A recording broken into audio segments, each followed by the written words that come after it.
Hello everyone and welcome to the West Ham Way YouTube channel. It's a very stripped back fan's voice tonight, but nonetheless Charles has dedicated his evening to talk about everything West Ham. And unfortunately, mate, recently, the last time we had a fan's voice, everyone was very optimistic. We thought we were going into a Liverpool game that we could go and win, and now obviously on the back of what felt like a Fulham loss, but was actually a draw. And that loss last night, there's a little bit of negativity seeping in. I do get it. Injuries as well didn't help last night to some of our key players. But before we get into all of that, mate, how are you? I'm good, mate. I'm good. Yeah. Obviously, a little bit deflated after the game yesterday. Was looking forward to potentially seeing some beautiful penalties being done. But yeah, United come away with the victory, and we're out of the cup, which is obviously gutting.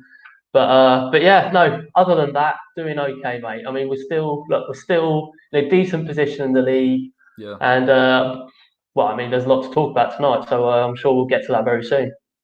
Yeah, no, 100%, mate. I mean, let's start with Manchester United. Obviously, it's fresh in our memories. It went to extra time. It was very, very clear that that's what David Moyes wanted to do. Obviously, the lack of striking options, it was evident.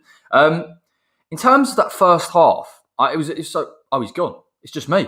Unbelievable. Anyway, talking about the Manchester United game yesterday, it was a negative approach. That there's no getting around it. Moyes wanted to draw, or he wanted to at least take it to extra time, and so.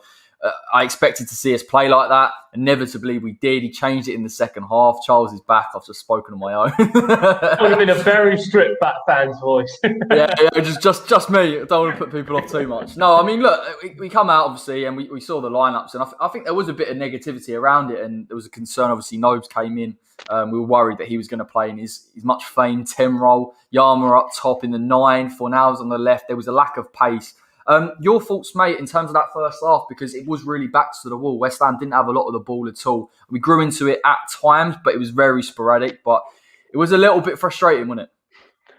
Well, yeah. Well, I was getting very stressed out because my TV wasn't working, my internet wasn't working. So as soon as I got the telly on, it was about 20 minutes into the game. But yeah, I mean, from what I was seeing, I mean, obviously the big talking point from the first half was obviously Og going off injured, and I think that obviously was just a big shock to everyone and tough to take with him being such a mainstay and such an important part of that defence. But yeah, I thought both teams really struggled in the first half. There wasn't a lot of chances to talk about. Wasn't a lot of good football going about.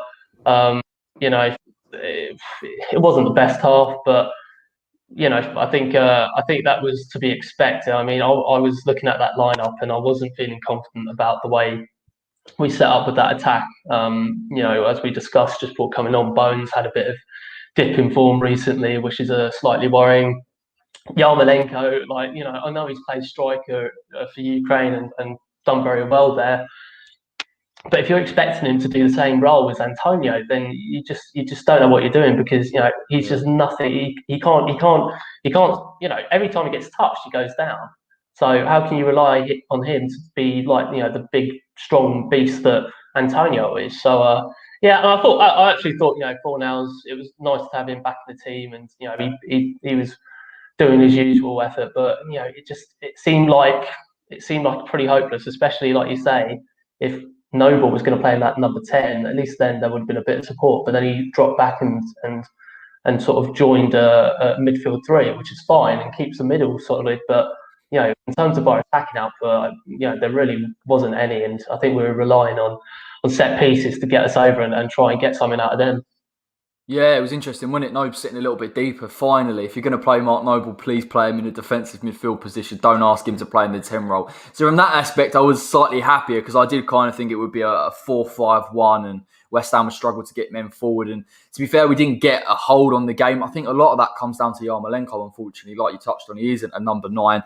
His ball retention's horrific. I thought it was bad. I didn't remember him win one aerial duel. That's a big issue. And obviously, Mikel Antonio is a multifaceted player. Yes, he's a bit rough around the edges, but his overall hold-up play and his strength really brings West Ham into it. And we had to force a Thomas Soucek, who by all accounts was struggling with fatigue further forward. And it was just frustrating. And obviously that change in the second half, bringing the wing-backs on, it worked a bit more. I thought West Ham managed to get into the game a little bit. Fredericks and Ben Johnson as well, who had a fantastic game by all accounts. It was better, but my worry is now obviously Sheffield United on Monday. How are we going to play? Because even if you take Yarmolenko out of it and obviously Mickey out of it, or whether he's on the bench or not, I'm not convinced he's going to start. You're then going to have to play Jesse Lingard as a false nine. And we've seen the issues in terms of ball retention. Trying to play long to Lingard, I think will be a bit more advanced, to be fair, against Sheffield United than obviously against Man United. But it's just a concern for me. We don't have that natural striker. And we were sitting there screaming for it. And obviously now we're hearing rumours that we might be dipping back into that market, possibly for a free agent. Is that something that you definitely go down the route of now? Well, I mean, yeah, but like we were saying, like this is something that we've been calling ever since the window bloody opened, and the whole. I was happy when we sold Allaire because not because we got rid of him, but because I thought it would open up an opportunity for us to bring in a replacement and get a bit of money into the coffers. But as we know how that turned out, we didn't sign any striker. We signed Lingard, but if you're expecting him to play that classic number 9 role, then you don't know what you're talking about. So it is frustrating. So if they are thinking about dipping back into the free agent market, I mean, I'm thinking Costa, Sturridge, people like that. I mean, it makes you feel a bit ill, actually. Well, yeah, I mean, these are the options that we have, really. I mean, I guess Costa probably wouldn't mind having, but again, it just stinks of ineptitude from not only the owners, who we know have always been, pretty much scared to spend even a single pound, but Moyes does have to take a little bit of the brunt of this, because he said that he was happy with the squad he had, and I don't know whether politics plays a part in this. I don't know whether he's actually not happy with the squad, but he's trying to prove a point to the owners that they can't dictate transfers to him or targets to him or anything like that. So it really is just a mess from all sides of it, no matter how you look at it. But people who were saying after the window, when we were continuing our good form, people saying like, oh, you guys are looking for Champions League pace and everything like that.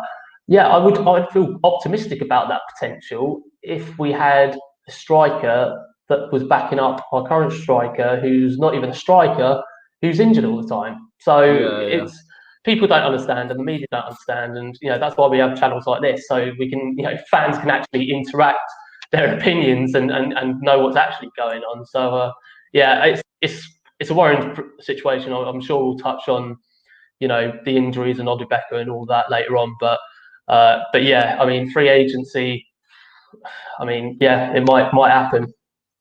I just think we have to. I really, really do. Just purely, we just need a player. And I was actually kind of against it before the end of the window. Don't go out and bring someone in unnecessarily. Talk about Diego Costa. If it was even a possibility, the wages that guy would command, even at his age, are still substantial. I still don't think that's an excuse, by the way. I think they've got the money there. They need to bring somebody in clearly, even if it is on a short-term deal. But what was disappointing to a degree last night, and I'm not going to obviously write off Ogbonna. It was a really tough game for him, and I don't agree with taking him off with 10 minutes before the end. And obviously, we were up in arms at it on the stream.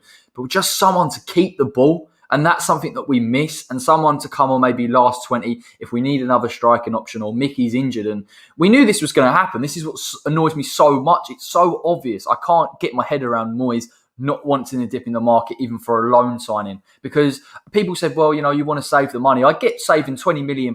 We've heard about Ivan Toney possibly as a main target for West Ham in the summer. It remains to be seen whether we can go and secure him, but certainly bringing in a loan should have been a priority. I can't, and using Lingard and saying that he can play in that position, for me, is just unacceptable. And like from a tactical perspective, changes the whole way West Ham have to play going forward. Well, I think if you look at the Villa game, the reason why it worked so well was because he was almost alternating with Antonio. As soon as Antonio was holding up the ball, Lingard was getting himself into an attacking position and making runs behind him and everything like that. So, when they're working in tandem together, it's great. But like you say, you do need that solid striker to hold up play and do that for him. And Lingard isn't a number 9. He's a creative midfielder. And so it's frustrating. If we're talking about Mippo, I mean, from what I saw, he actually didn't do too bad. He wasn't completely effective, but he wasn't completely ineffective either. He was trying to do his best, and you can tell he's not that type of Antonio player. I think you can tell he's a bit more technically advanced than Antonio is. But when you put him in a system that doesn't suit him, obviously he's not going to do as well as you expect him to. So I thought Moyes mismanaged the game yesterday. I think we can talk about all the positives that Moyes has done this season, and there are a lot. But there are still, and as I've said before, I can't 100% love Moyes, no matter how hard I try, because I know that he always makes these little errors in judgment and these kind of little bits of mismanagement that just end up costing us. I thought how he dealt with Odubeku was just wrong. But the only positive out of that is that I've just seen on Twitter Odubeku's put out a tweet stating like, I really appreciate the time. I learned a lot. I thank the manager for the time, and you can tell that if that's the kind of character he is, then hopefully this won't be the end. It will be the beginning of something really good. And I do want him to succeed because I think a lot of people see a lot of potential, and hopefully Moyes will come around very soon. He's such an unknown quantity, isn't he? We know of his finishing ability from clips that we've seen, but in terms of him coming into a game like that at Old Trafford, it was really a thankless task. We couldn't get men in and around him. There was no Lingard, no Mickey, no players that really people thrive off of. I thought West Ham in an attacking sense really didn't get far enough up that pitch. We were massively relying on someone like a Yarma to possibly keep that ball a little bit. Odubeku, but he was getting crowded out quite a bit by Fred and Matic. It was really, really difficult game for him to come into. Like you said, I don't agree with taking him off with 10 minutes to go. We were chasing an equaliser at that stage. Keeping him on the pitch, taking off a Souček or a Noble would have been the better option. We saw Souček was absolutely gassed. And the guys put in, 3 games consecutively, then comes into another, plays 120 minutes. I'm hoping that this little reprieve now we've got till Monday gives these players a rest because they were gassed on Saturday. They were gassed the other night as well. I thought, and some of the players that performed a little bit better for Niles, obviously he had that stamina to keep going. But I was surprised we even took him off, and we should have kept him on and put Benny in for possibly Nobes. There's a few little things in there that I thought, given that we were chasing the game, given that we'd done well to get to extra time in 0-0, that we should have possibly gone for it a little bit more. Yeah, without doubt. I mean, you touched on it, and we've touched on it quite a few times yesterday in the watch along. It was just I've never seen Souček so shattered in my life, and Declan Rice, who is basically an eternal engine of youthfulness and stamina. In those last 10 minutes of that 120, you could just tell he was just like, I've been running my arse off all game. Like, give me a break. And so, I do feel for those guys because they're the engine of our team. They're the people, they're the sort of heartbeat of our team that, joins the defence to the attack, and they're so important. So, not to mention the fact that if we didn't have any depth at striker, we definitely don't have any depth in midfield. So if one of them gets injury, then, this whole season derails.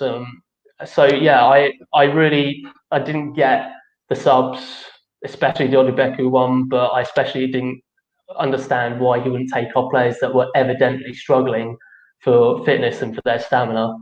Even Soufal, I mean, we know he's a workhorse, we know he's a work engine, he's done great for us, but even last night he just looked completely fatigued. And I think rotation would have been, I understand putting out a strong team, and we've kind of put out the strongest team we had, but rotation has to come into it a little bit as well, especially when you're playing games thick and fast as we are. So, I think, like I said, Moyes' management of the game yesterday was a bit bewildering. But like you say, hopefully this extended break, or as much of an extended break as it is to Monday, will give the boys some much needed rest and hopefully, try and come back and get the win. I think that's why I give them a little bit of a reprieve last night in terms of performance and in terms of an attacking sense, because we are so fatigued that realistically West Ham could only really play that way, that we just lacked energy. And actually, we'll touch on it. Jarrod Bowen got pulled off at half time, and he's been pulled off early in a couple of games. He didn't play the full game against Aston Villa. Are you concerned for Jarrod's performances? I thought defensively he was okay. Going forward again, not that quality and that decisiveness. Can you understand why Moyes keeps trying to bring him off? Do you think there's maybe something going on behind the scenes, or do you just think it's as innocent as he wanted to change it, wanted to bring Fredericks in, possibly a little bit more direct on that right-hand side? Yeah, I mean, to be fair, I said after the Villa game that I wouldn't have taken Fredericks off for the Fulham game, so I thought he did a really good job and was really solid there. But we all know that Jarrod is a technically very gifted player and someone who can make a lot of difference when he when he can. I think the trouble is potentially lies within the tactics, because if you look at Jared, he's obviously very left-footed, and when you stick him out on the right, you kind of get the Andriy Yarmolenko effect, in the sense that you kind of know what he's going to do. You kind of know that he's not gonna be going on that right foot very often. Often he's going to be cutting in and trying to either play it across the pitch or playing someone behind the defensive line. So I think people are starting to find out that.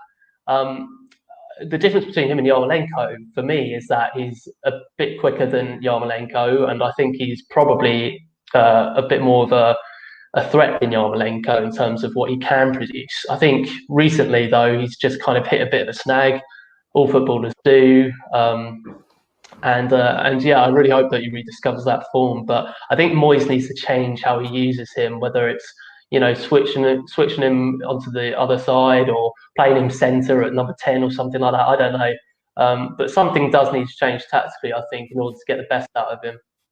Yeah, it's a tricky one, isn't it? Because he is predictable coming in onto that left-hand side, and I think he was better when we played 3-4-3. We had more width from the sort of wing backs, and he could come in and he could play that central role. And I think someone pointed out actually that goal against Leicester is him almost playing in a centre forward position, coming in off the right. And I think he does miss that a little bit. I think in a 4-2-3-1, he's being asked to track back quite a fair bit, not getting that support. I think Jack said it.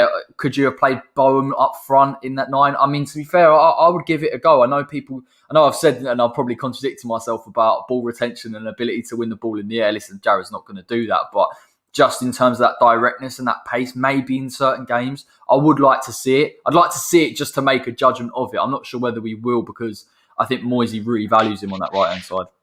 I mean, to be fair, yesterday you could have bloody put Issa Diop up top, and it might have been just as effective as it was yesterday. Would have been more. Well, yeah, exactly. I just think I don't think any player in that squad was going to make was going to have any real effect on the game from that position. I think the only person you can say was going to make an effect was Odebeku, because he's actually a striker. But again, the system doesn't fit him. So yeah, it was just when I saw the team come out, I didn't feel entirely confident.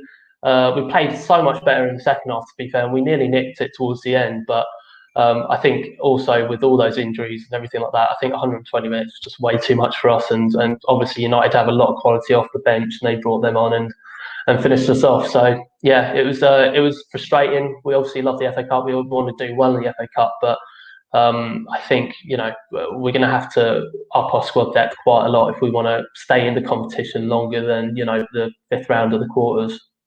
Yeah, it's gutting, mate, because obviously we touched on it, Man United as well, the players that even though they've actually rested a few Fernandes, Cavani, they could still bring them off the bench, and Telles comes in for sure. And I think there was no real drop-off in quality for Man United, and they bring on McTominay, a bit of an engine in instead of Matic. They just had those options that West Ham don't. And listen, all fans, we've seen it before, haven't we? We know what's coming here. Injuries will pick up. Inevitably, they've picked up just as that transfer window's closed. It is massively frustrating. See Leicester as well tonight, mate. They could play two squads in the FA Cup. They've got to go in. And in fairness, they're at a different stage of their sort of progression. They're in the Europa League, they're in the FA Cup, they're prepped for it. But still, nonetheless, West Ham, we spoke about it. We should have more than 3 centre midfielders or 3 natural centre midfielders.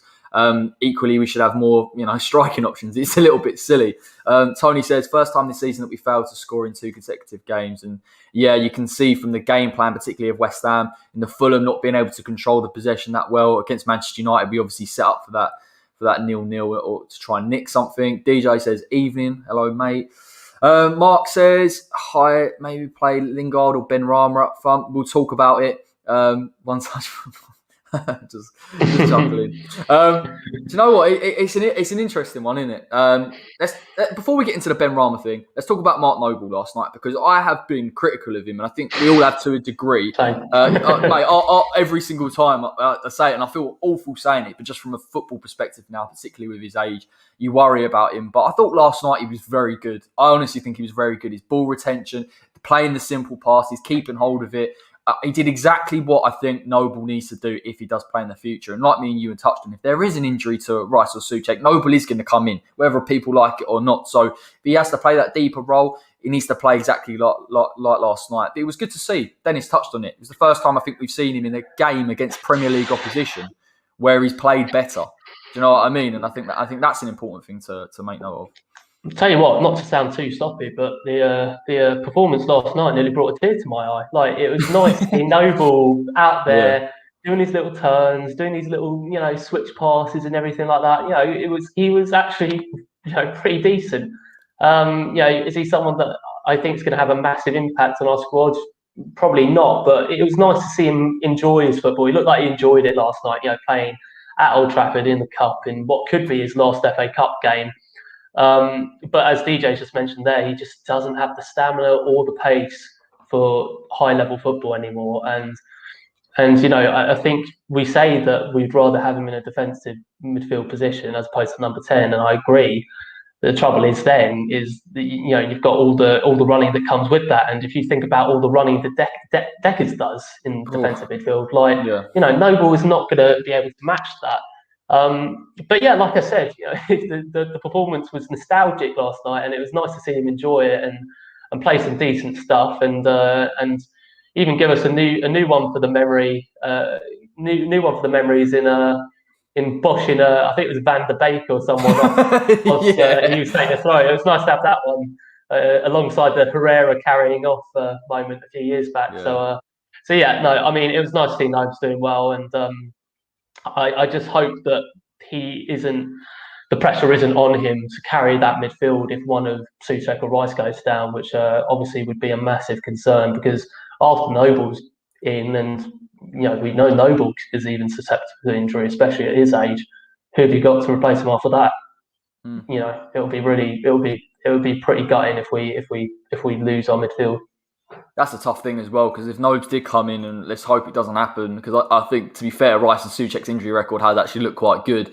If Nobes did come in and he was being asked to play game after game, again, I think last night he hadn't played for a while. We knew he was fit. He come in, did a job. He played 120 minutes. I mean, how he managed to do it, I think purely because he was sitting a bit deeper and he wasn't going and pressing size. It was a little bit better for him, but consecutively doing that in the Premier League is way too big an ask. And agreed to Daniel Stott. Hopefully Antonio and Diop will be fit for Sheffield United. Ogbonna, should we touch on him, mate? How you doing, mate? God, first time I've had Teach in the comments for a while. It's nice to see him. No. Let's touch on this one actually quickly. Would West Ham be better to get a free transfer? We touched on this, didn't we, mate? And pay him or for a better share, gets in Europe or higher in the league for a better share of Premier money. Again, it's an interesting argument, isn't it? That sort of trade-off between if you get a higher league position, can you obviously afford someone like Costa? I wouldn't get Sturridge if I'm perfectly honest. I really I wouldn't, because that if he comes to West Ham, he's built to break down, and I don't know how regularly he's playing football. And people talk about Costa's goal record in general. I know it's diminished a little bit since his time at Chelsea and even Atletico, but just the presence up front I think would be important. Oh God, well, I would hardly consider giving 120,000 to Costa, let alone Sturridge. But I think we are in a situation now where beggars can't be choosers, and we, if we do end up getting a free transfer, we're going to probably have to pay through the nose for whoever we get. But this is just it's just so frustrating having to talk about this, because it was so easily avoidable in the January transfer window. And I know you kind of agree with Moyes in the sense that you don't want just someone to come in for 6 months then disappear. Having said that, though, at least you have another body in the squad. That's exactly what it is.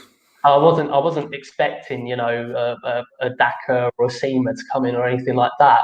But I just expected there to be more depth and someone to replace Antonio when he inevitably got injured. I mean, Moyes was saying in his press conference, if you asked us 2 months ago if Antonio was going to play 6 games on the trot, we would have said no.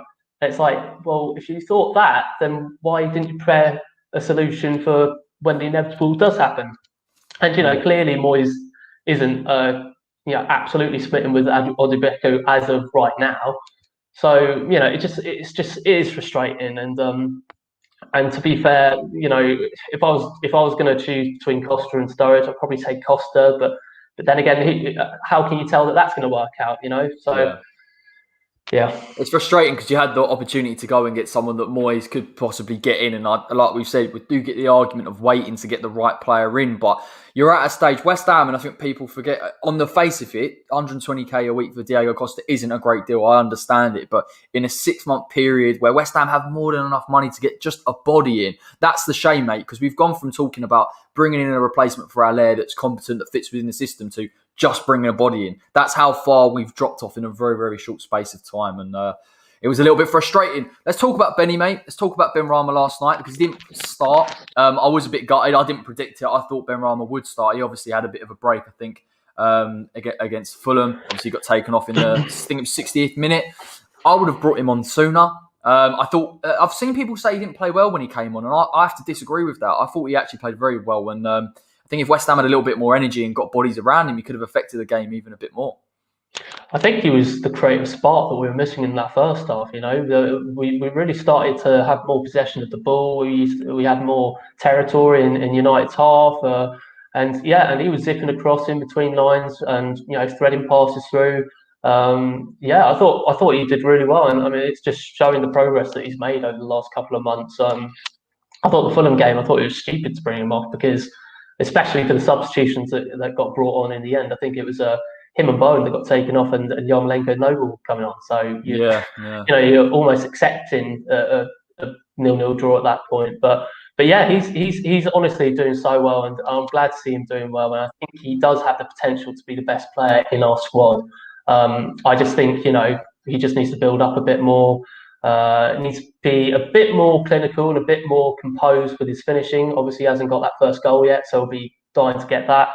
But yeah, I mean, we've seen a lot of positives from him, and yeah, last night I thought he played really well when he came on. But like you say, maybe he could have been more effective coming on earlier. Maybe he could have been more effective starting the game. Then I don't know, but I think it was nice to see him have a good run about, and yeah, I think a lot of people were saying that they were gutted that Lanzini didn't start. And the fact that they brought him on for Odubeku in extra time or whenever it was just kind of a bit baffling to me. So but yeah, I thought Benrahma had a very solid cameo in that game. Yeah, no, definitely. I thought it was very good, and I thought he kept the ball well. And again, it is just that goal, isn't it, mate? He just needs that goal to get under his belt because I think he just needs to take that shot at the edge of the box. He's such a good player at beating a man 1-to-1 that he does want to kind of beat them first and then do something. And again, I know he was offside for that header, but even his run in the box just gave us that little bit of hope towards the end. Obviously, probably one of the smallest men on the pitch, if I'm honest, to try and win that header. Yeah, look, it was disappointing. I will just put it behind us a little bit. I think squad depth told again. I don't think Moyes had too many options there other than possibly go a bit more attacking with Benrahma and Lanzini. Maybe he's thinking about the Sheffield United game. He knows how many games Benrahma's played. But I did find it interesting he took Bowen off just purely because I think Bowen's the one player that's had quite a bit of a rest, and to keep taking him on and off. I just hope we get to Monday and a lot of these players have recovered and they've recuperated, and we can see the West Ham that we saw against Aston Villa, because we just didn't look the same side against Fulham, mate. It was a lacklustre performance. But yeah, I wouldn't say it was necessarily down to effort. It was just that energy. We couldn't compete with Fulham. Yeah, I mean, all the attacking just energy we had in that Villa game just kind of disappeared. I think one of the key points to point out was obviously that link between Lingard and Antonio was so just spot on, like you pointed out in the Villa game, and then in the Fulham game it was really non-existent. I mean, Lingard did not have a very good game. Antonio didn't have a great game. But yeah, it just seemed like a bit of a tired performance in terms of, we're talking about how tired they were yesterday. Maybe it was a sign of things to come, that Fulham game. But yeah, Fulham defended very well. We couldn't break them down. It wasn't very easy to break them down. They had a few chances which they arguably should have put away and won the game with. But yeah, Fulham game was not an enjoyable performance. And again, you've got to maybe point this towards fatigue or something, because they were a different team to the team that smashed Villa the other night. So I think also it's interesting to bring up about Bowen again. But yeah, I just think he's also not had a lot of kind of continuous playing time as well to form any rhythm and get some form going. So I think, taking up a hard time, like you said, especially yesterday and in the Fulham game, it was just kind of like you're not really giving him a chance to go. And we always complain about Moyes, saving the subs until the 90th minute and everything like that. For some reason, he's now taking them off before half time and at half time. Like, make your mind up, Moisey. Yeah, no, and it's a good point, mate. It's interesting, isn't it? Because I think Fredericks has given him a slight headache, not in terms of a player for player and a like for like, but just as an option. I thought Fredericks did okay when he came on against United. Not as good as he was against Aston Villa. I thought he was really good against Aston Villa. Showed a great bit of form and a bit of quality going forward, which is, I think, has always been the criticism of Fredericks. His quality in that final third. Can he beat a man? Obviously, he sent Tyrone Mings for a hot dog, so we know he's got it in his locker somewhere. But yeah, no, definitely the Fulham game was an interesting one. I think it was partly West Ham being fatigued. I think that should have been a warning sign, even coming into the United game and how we would play. We weren't going to chase Manchester United, particularly with the lack of energy that we had. But equally that Fulham actually played quite well, and I don't think they get that credit for it. They controlled that midfield. I thought, I know get a bit of a rap for being a bit too neutral sometimes, but I thought Loftus-Cheek controlled it, and I think that was and we couldn't get close to him. And I think West Ham, there was an intention to play very, very similar to how we played against Aston Villa. Rice sitting, Souček pushing, and Lingard playing between the lines. But it was the energy to do it. I actually thought as well, Lingard struggled, and the quality from Lingard and Antonio just wasn't there. And West Ham couldn't keep the ball. And it is a massive concern, mate. This ball retention side of things, it's crucial to the way we play because we have to take pressure off that defence at times. Yeah, and I think, what we saw yesterday in that second half was way more ball retention, which equaled more time on the ball, which meant creating more chances. And we ended up playing much better in that second half. So I think, like you say, ball retention is very important. And I think we've been playing, quite scrappy football in the last couple of games. That Villa game was just it was honestly like a masterclass on how to play in that system. Which is why it's so strange that it disappeared almost entirely a couple of days later against Fulham. And we had a different team for the United game, but we didn't really see a lot of that in that game either. So yeah, I mean, I think the question now, really, what everyone's wondering is this the end of our season? Is this going to be the turning point in our season? And I mean, it's not looking great, if I'm honest, in terms of all the injuries that we've got and kind of the form that we've been on these last two games. But Moyes has proven us wrong before, and I hope he proves us wrong again. That's the worry, isn't it? I think people worried that now it's that inevitability that all of a sudden our season and that great run of forms and those wins will slide away a little bit. I guess there's that reprieve, like I said. I think this is massive this next week or so before Sheffield United, because I think they're going to have to go out there and they're going to have to compete. Sheffield United are going to absolutely challenge for every ball. They are picking up little points here and there. They were probably a little bit unlucky in the end against Chelsea, given that they got that goal and they could have maybe kept that draw. But obviously they are the poorest side in the league based on their position. But you can't write them off, mate. You can't. And if West Ham aren't up for it or there are issues there, it's going to become difficult. I have enough faith in the team to hope that there'll be more energy, but the biggest concern is the striker. Because I just feel like obviously Yarma's now out. I think he's done his ligaments. That's not great either, by the way, mate. Obviously, we know he's on big wages and he's had injury problems before, and it might spell the end of Yarmolenko at West Ham because he might obviously leave in the summer. But or in fact, will anyone actually buy a player with an injury like that? It's quite severe, really, from all accounts. Yeah, I mean, well, the only saving grace is West Ham Clips always says only one more point till 40, and then we can pretty much kind of be happy that we're going to stay in the Premier League for the season. I don't think we're going to drop below 10th in terms of heading towards the end of this season, but I think there will be a significant drop off. I think it's inevitable with the lack of squad depth, with the amount of injuries that we're starting to accumulate. And we're just really at the depth that we do have, the people on the bench that we do have.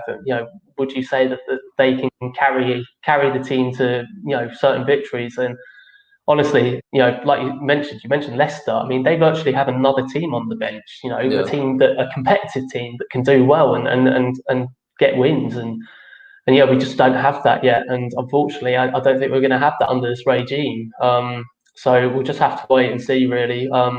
But yeah, I mean, like I said, I think Champions League is going to be a stretch too far for us this year. I think even Europa League, Yeah, maybe a bit too far. maybe a West bit too Ham.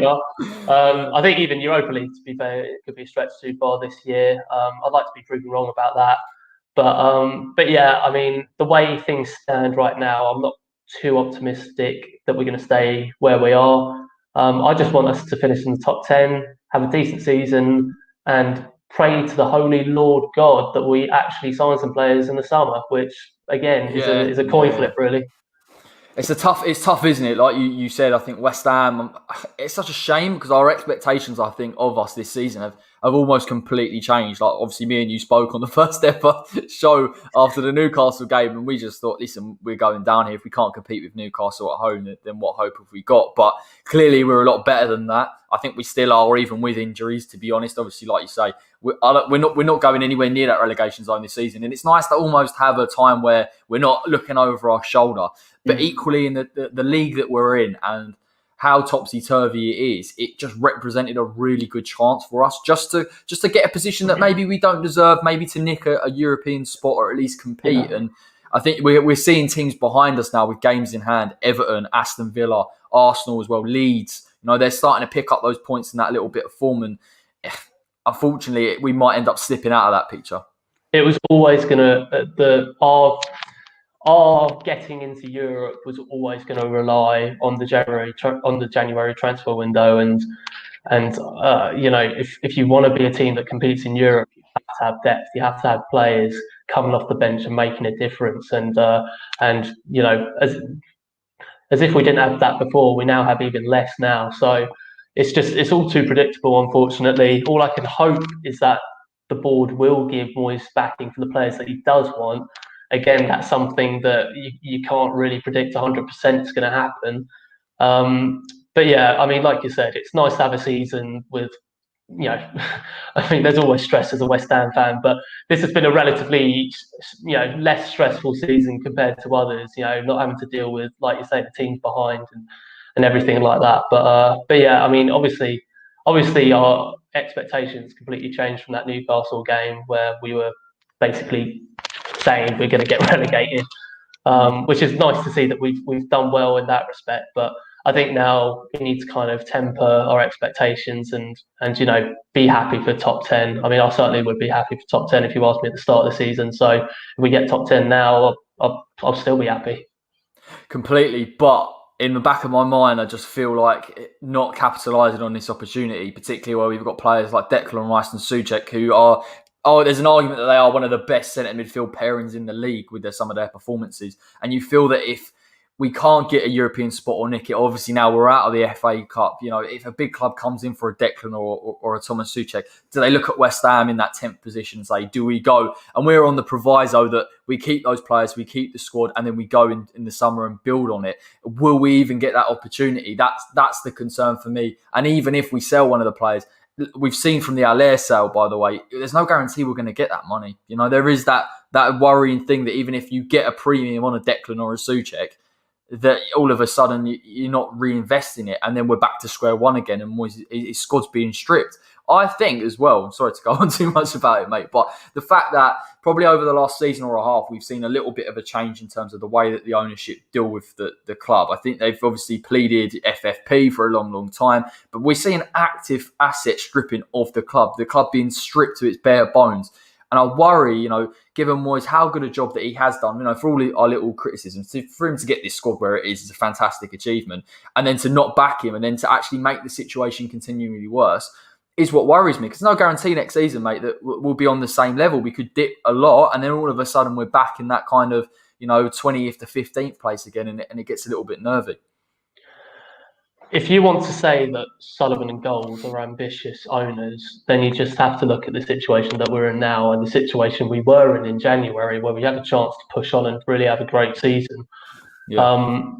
They will, like you say, they are stripping assets, and it's just because they're going to try and get as much money as they can before whenever it is 2022 or 2023, when they can sell up and don't have to pay taxes on the sale, whatever it is. But Yeah. it's you almost feel chained to these owners until they go away. And And yeah, it is extremely frustrating. And unfortunately, what this has confirmed, or what the January transfer window certainly confirmed, was that these owners don't have any ambitions.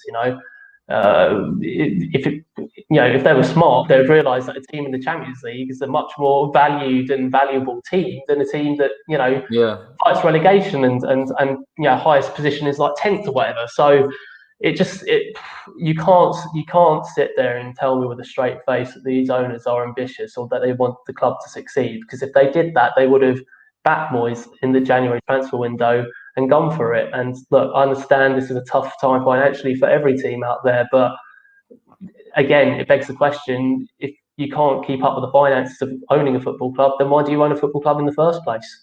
That would wash if and I know there hasn't been massive business from other sides, but the difference between us and all the other sides is we sold a player, got 20 mil outright for him, which we know because Ajax had a lot of cash. For a club to get a 20 mil injection then for a player that realistically didn't fit within the system, wasn't working in what Moyes wanted to do, that was a golden opportunity. Should have gone out then and there and said, right, let's go and get someone, let's replace it. I find the whole thing odd. I find the whole thing strange to sell someone and not have a replacement. I don't understand it. I can't imagine Moyes would sit there and say, I'll sell Haller, despite me not rating him or me not thinking he can do certain things, and not bring anybody in. That's just ridiculous. And I find it the narrative around that in terms of it goes further on and on. We see that he can't bring anybody in. And then all of a sudden it's, Lingard can play false nine. And it worries me because I think there are things going on behind the scenes that we just simply don't know about. And we never really know whether it's Moisey, in terms of not going to want to buy somebody, or whether it's the board holding the purse strings. And it's that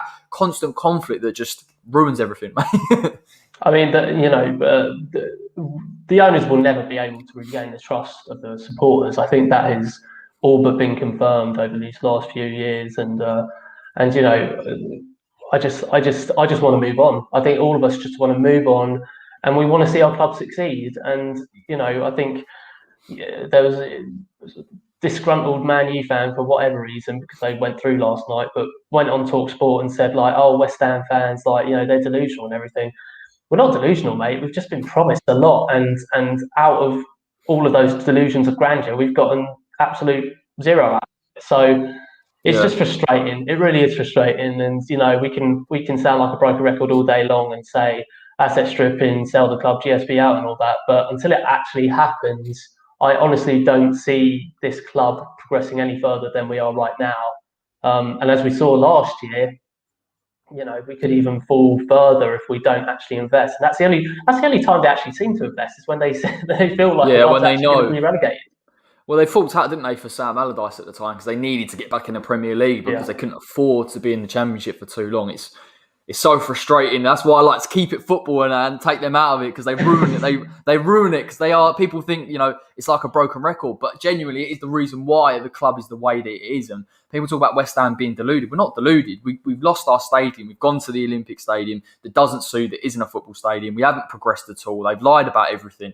I challenge any fan of any club that's been put through that to be as forgiving, as that, because we just can't be.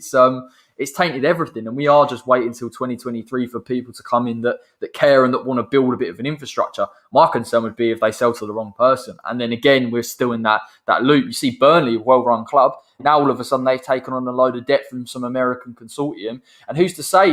These owners, they've had history. They sold to that I think it was that Hong Kong businessman for Birmingham. And they Oh obviously went God. down. So again, Oh God. no, exactly. So that's the kind of people that we're dealing with. But yeah, fingers crossed that doesn't happen, mate.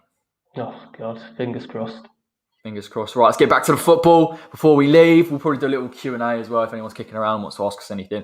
Sheffield United on Monday, we touched on it. Now, obviously, we know we've got quite a fair few injuries. Oggy went off last night. I'm gutted, mate. He's been... for me, he's one of the best centre-backs outside the top six or the traditional top six. I think he's fantastic. It's been brilliant for us. I think it's interesting when we talk about Ogbonna because actually there was a time period where people were saying he's off it, he shouldn't play. And then he come back after Project Restart and that kind of kick-started things for West Ham and he's been superb ever since. How much of a miss do you think Ogbonna's going to be and who would you bring in to replace him, Diop or Balbuena? I mean, it will be a massive miss, but it would have been even more massive as we all thought Craig Dawson was going to be the disaster that we thought he was going to be. But he's actually been incredibly solid and probably the man of the match for the last few games for us. Yeah, I think obviously Og's going to be a massive miss. We know he's solid as a rock at the back. It is nice to have a little bit of depth in centre back, whereas in other positions we don't have that depth. Um, from what I understand, Diop is just a bump on the head, so hopefully he'll be all right. Hopefully he won't need to undergo the sort of 2 week concussion protocol. Yeah, same Megan, but yeah, I think it broke all our hearts. But yeah, I mean it is going to be a big miss. But I'm a very big fan of Balbuena. I really I think he's kind of been obviously ushered away since Dawson's come in, but I still think he can do a job. And if you put him and Dawson together, you hope that they make a solid partnership for however long Ogbonna's out. We don't even know still how long Oggie's going to be out for, but I think he's going to be out definitely for the Sheffield United game, presumably. Yeah. So yeah, it'll be interesting to see what Moyes does, and hopefully we'll have Diop fit so we can have him off the bench. But yeah, I mean, it's a very bad injury to have, in this squad, and yeah, I think we will miss his. We won't just miss his football ability. He's a great leader on that pitch as well. Yeah, He's a great yeah. leader. Yeah, no, 100%. And fair play to Diop when he came on. I actually thought he did better than I thought he was going to do. I was a bit worried. Can he deal with it a little bit? Is he? We know what he's like in terms of sometimes holding on to possession for too long. But I actually thought he was really good and he covered for Dawson at times and they worked well together. Equally, I think Balbuena did have a good partnership with Ogbonna throughout the season. I thought he was actually one of our top performers at times. I know that he has that criticism of, is he a bit too aggressive? Does he make a mistake? But generally speaking, Balbuena's fine. So I'm not too worried about that. But obviously we go to Sheffield United, mate, or they come to us even, and they are fighting, they are scrapping down that bottom. Is there any concern for you that they could come to the London Stadium and cause a little bit of an upset? Yeah, without a doubt. I mean, they've been on a really decent little run as of recent. I mean, we were making fun of them for being the next Derby County only a few weeks back, but they've really found some form, and I think it's highly unlikely that they get out of the relegation zone, but they certainly seem like they want to give it a go. So, they're scrappy team. They've got some decent little players. Not anyone too Decent too little elite. players. Some nice players. pretty sharp for his small. He's a decent little player. Yeah, he's good. But I mean, they're a Premier League team. They're a decent team. They're always going to be a challenge. Um, do we think about potentially changing the formation back to a five at the back? Do we think that Cresswell linking up with the other two centre backs, Dawson and whoever it might be, could offer a bit more support at the back as well as a bit of wing support as well? These are things that I think Moyes has to think about. And yeah, like you say, I think Sheffield United did lose to Chelsea, but they played well and they've been on a really good roll before that. So it's going to be a really tough game, and yeah, I think it'll be very telling of where we're heading towards the end of the season. I think we could pretty comfortably say during the first half of the season that if we came up against an opposition like Sheffield United, we'd be able to beat them.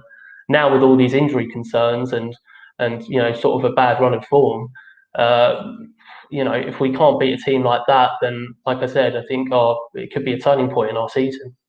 I just worry about the striking element of it, and obviously people were massively frustrated in terms of our attacking intent against Man United and Fulham, to be fair, and obviously that poses a lot of problems. I actually think as well, Sheffield United's midfield, Fleck in there, Lundstrom, as DJ's mentioned in the chat, a lot of energy in that midfield, a three-man midfield. And they'll come up against West Ham that at times they'll have Declan Rice and Souček, so could be outnumbered possibly on the counter. That would be my concern. The only benefit is naturally Sheffield United are really struggling for creativity and in terms of creating clear-cut chances, and it does suit us from that aspect. I think it might be one of them games where a lot of fans will be asking for West Ham to try and press and try and hurt them, get a set piece or something to win the game. I don't think it's going to be an easy game.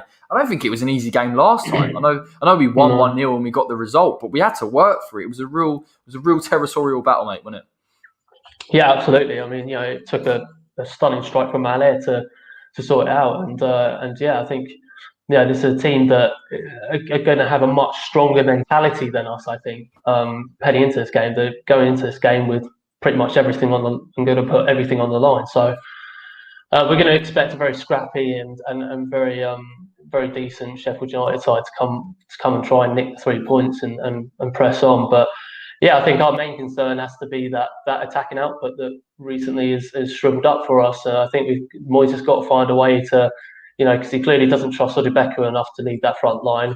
He's got to find a way to get those midfielders to create enough chances, or even like people have mentioned Bowen centre forward, something like that. I mean, I'm not the biggest advocate for that, but at this stage, I'm willing to try anything just to try and fill that hole that Antonio has left. And there is rumours and whisperings that Antonio could be fit for the game, but again, the last time he played 50% fit, he got injured Yeah. again and was out for a couple of months. So, would you rather he plays on Monday or save himself up for the rest of the season? I don't even think Antonio's looked fully fit since he's come back, if I'm honest. I really don't. I think he's done well in games to create goal contributions. We know the assist for Jesse Lingard. We know his goals against Burnley and West Brom, but he hasn't looked the same type of player, if I'm perfectly honest. So I am a bit concerned about Mickey long-term even. I'm not saying it's going to happen, but he has signed that long-term contract. There's always that issue. He is getting a little bit older. No, his explosiveness does cause those hamstring injuries, and I am a bit worried, mate. I am a bit worried because even if he is in the side, yes, he's a better option than Yarmolenko. Of course, he is at 9. But how much longevity has Mickey got? He puts in real shift for David Moyes, and you worry that even if we get him back for a few games, do you lose him for even more? It's going to be a real testing time. Yeah, my ideal summer transfer window is to sign a Tony or Seema or Daka Yeah, yeah. who's going to lead that front line. And then you have Antonio come off the bench who can do an absolute job off the bench. Imagine that 20 minutes of just power, pace, and strength. It would be someone that just something really tough to deal with. And then, if we only sign one striker in the summer, develop, Odubeko and maybe another youngster into potential squad or rotation strikers. Yeah, I'd be quite happy with that. But like you say, Antonio isn't built for longevity. He's not built for 90 minutes 3 times a week and going over and over and No. over again. So, I do feel bad for him because he's obviously had a very tough run of fixtures as of late. But we do need that striker who's just going to constantly be fit, making those runs, doing everything. I think Tony would be great for us just because he's got all of that in spades. But we still will miss Antonio, and like you said, he's kind of hit a bit of snagging form, especially sort of the Palace game we saw. He kind of had a few chances, just didn't go in for him. Yeah. And the Fulham game was the same. He just didn't get a goal. But yeah, unfortunately, he's our only striker right now. Or the only striker that we want to be using. So if he's out, then the attacking output is pretty much non-existent unless we do something about it. Tony's a massive shout, mate. I think his goal record in the Championship is ridiculous. And his link-up play is fantastic. And his movement and generally, we have to go out. There's absolutely no doubt we've got to go out in the summer and get one of these types of players at least and keep Mickey. And obviously we will have 2 options, which again, by the way, I still think is not acceptable for a Premier League football club. So at least that's how bad it's got. The standard and the bar is dropped because of our owners. But realistically, if you play one man up top, you should have at least 3 options, at least. And possibly a fourth, an up-and-coming player or a lone striker as well. So let's touch on some of the comments as well before we leave, mate. Willie Jumper said, what about 4-3-3? See, this has been muted around quite a fair bit, to be honest. That Fornals in that centre midfield role. Would you have Fornals in centre midfield for the work rate?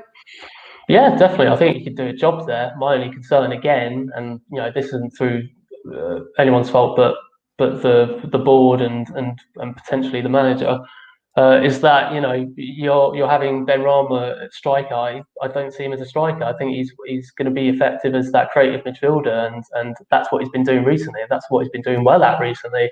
And I think you stick any of those creative midfielders in a centre forward role, they come up against someone like, I don't know, like Duncan Stevens at centre back. Like, they're getting absolutely out muscled, and they're not going to be getting anywhere near the ball with those types of defenders that they're going to have to play against. So I mean, we've touched on it many times before about the striker situation, but I really don't see there being quite a decent option from any of those attacking midfielders. So again, do we go with Ed or Debeku? Does Moyes say, you know what, screw it, I'm going to give the young kid his chance to shine? And I think we all want him to. We all want him to have the opportunity. But Moyes has sort of as Moyes has already shown us yesterday, he's maybe not he's maybe not ready enough Yeah. or whatever it might be to make an impact yet, which is fair enough. But then again, who else are you going to use? Well, again, that's the problem, isn't it? You'd hope that trust isn't broken between him and Oda Becker, and that he does keep getting minutes, and we see a bit more of him. There is definitely a talented player there, but I think, like people have touched on in the chat, he's a very raw talent, and to throw him into games like that, he's never gonna thrive. But maybe we might see him against Sheffield United. We don't know. We know he's training in and around the first team. That's important. We know that it takes time for players to obviously adapt to what Moyes wants to do. Although it's a bit concerning to say I hadn't seen too much of him. I'm getting strong Jetty vibes with that type of comment. But hopefully, listen, he's included more, and we can start to introduce him into the team. So, before we go, your prediction for Sheffield United on Monday, mate?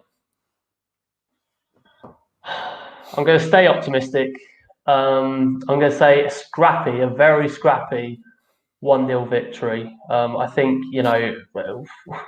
we should have enough quality to see off Sheffield United. Hopefully we'll have maybe less injuries or more minor injuries than first predicted with the people that got injured yesterday. But yeah, I think it's going to be a very scrappy game, very tough game against a tough opposition who have it all to play for. So yeah, I'm going to remain optimistic, and I'm going to say a scrappy 1-0 victory to West Ham. Interesting. I'm going to go 2-0 if we see anything that was similar to what we saw against Aston Villa. If those energy levels come back, which I'm hoping that they do, and that old West Ham that we're so used to seeing this season, that will be the result. But if we don't, maybe 1-0. And that'll be a horribly frustrating game, and a point against Sheffield United, it's just not good enough. That's just a fact, even speaking beforehand. But it doesn't take away from the fact that Sheffield United are going to come to compete with West Ham. They're going to get that rest, mate. Let's hope they go into that fixture and we get the 3 points, because we've got some tough fixtures coming up, obviously, against Tottenham and, well, that's not too tough, but Manchester City. Easy, easy. No problem. If you watch the last video we did against Tottenham, there was no stress whatsoever. No, it was the best game, most calm, composed game that me and Charles have ever watched. They got Harry Kane back as well now, which is a bit of a nightmare. Anyway, we'll leave it there. Thanks, Charles, for coming on in a two-man fan's voice this week. If no one turns up next week, I'm sure you'll be back on as well to discuss everything from that Sheffield United game. But thanks for coming on, mate. No worries. Yeah, I felt like a special guest today. Love it. I feel like Dan. I know. Oh, God, class. All right, mate. Well, cheers, everyone, for watching. Make sure you like the stream. Make sure you subscribe if you're watching this on replay and you're new. And I'll be back for a predicted 11 and tactical breakdown before the Sheffield United game, and we'll have the watch-along on Monday. It'll be a very late one again. Is it a late one, or is it 6 o'clock? Yeah, I think it's a night game. I feel like it's a nighttime game, so 8 o'clock around that. Lovely stuff. So I'll be up till about 12 or 12:30 doing post-match reactions, etc. But I am looking forward to it nonetheless. Take care, everybody, and we'll see you very shortly.